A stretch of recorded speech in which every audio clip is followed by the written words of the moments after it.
Okay, మీరు ఇంతగా demand చేస్తుంటే మేము మాత్రం ఎందుకు ఆపుతాము?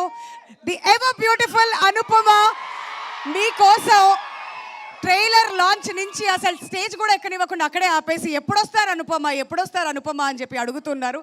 So finally you are here, we are extremely happy. మీ ఫ్యాన్స్ అందరికీ ఏం చెప్పాలనుకుంటున్నారు?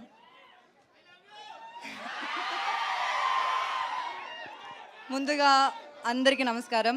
మీడియా మిత్రులందరికీ చాలా చాలా థ్యాంక్స్ వచ్చినందుకు. అండ్ ఫస్ట్ ఆఫ్ ఆల్ ఒక పెద్ద అపాలజీ, నేను కొంచెం లేట్ అయ్యాను. నేను వేరే షూట్ నుంచి వస్తున్నాను, అందుకే చాలా లేట్ అయ్యాను. I feel very bad. I'm very very very sorry to all of you. And నేను actually first time Tillu related ఒక ఈవెంట్కి వస్తున్నా. And the response you guys give us today is so good that ఇంకా ఒక్క event కూడా నేను miss అవ్వను. నేను ప్రతి ఈవెంట్కి వచ్చేస్తాను. I want this love, we all want this love.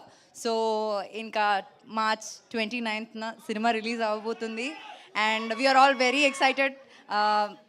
We hope you like the film. And ఇంకా చాలా చాలా అప్కమింగ్ ఈవెంట్స్లో మాట్లాడదాం. So thank you for coming, love you all so much. And okay, ఒక కంప్లైంట్, లిల్లీ పాట ప్లే చేస్తుంటే మీకు కొంచెమైనా నా పైన ఇష్టం ఉంటే చూస్తారు కదా, మీరు చూడలేదేంటి? నేను సాడ్ అయిపోయినా, మాట్లాడను కట్టి మీతో. అంటే లిల్లీ డైరెక్ట్గా వచ్చేసరికి మా వాళ్ళకి ఏం చేయాలో అర్థం అవ్వలేదు. ఇటు తిరగమంటే మొత్తం